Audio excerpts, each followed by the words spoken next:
اور اپنے انگوٹھے چوم کر آنکھوں سے لگائے تو نہ کبھی وہ اندھا ہوگا نہ ہی کبھی اس کی آنکھیں دکھیں گی۔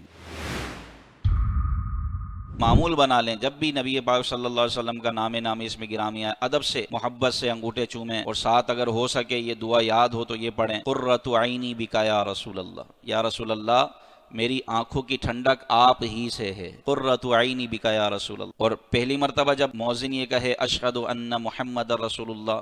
تو انگوٹھے چوم کر آنکھوں پر لگا کر یہ پڑھنا ہے، اللہم متعنی بالسمع والبصر، اے اللہ مجھے میری آنکھوں سے اور میرے کانوں سے نفع عطا فرما، میری بصارت اور سماعت سے مجھے نفع عطا فرما۔ اور جب دوسری مرتبہ کہے اشہد ان محمد رسول اللہ تو پھر یہ پڑھنا ہے قرۃ عینی بک یا رسول اللہ۔ اس کی برکت محدثین نے، اہل علم نے یہ لکھی ہے کہ انشاءاللہ کبھی آنکھیں دکھنے کو نہیں آئیں گی، یہاں تک کہ کوئی اور نہیں بلکہ خود نواسۂ رسول صلی اللہ تعالی علیہ وسلم حضرت امام حسن رضی اللہ تعالیٰ عنہ،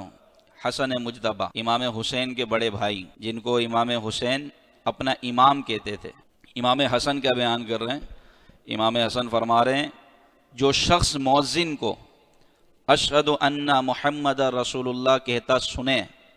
اور یہ کہے مرحبا بحبیبی وقرۃ عینی محمد بن عبد اللہ، اور اپنے انگوٹھے چوم کر آنکھوں سے لگائے تو نہ کبھی وہ اندھا ہوگا نہ ہی کبھی اس کی آنکھیں دکھیں گی۔ تو یہ مؤذن جب اس مقام پر اذان پر پہنچے اشہد ان محمد رسول اللہ تو یہ کہے مرحبا بحبیبی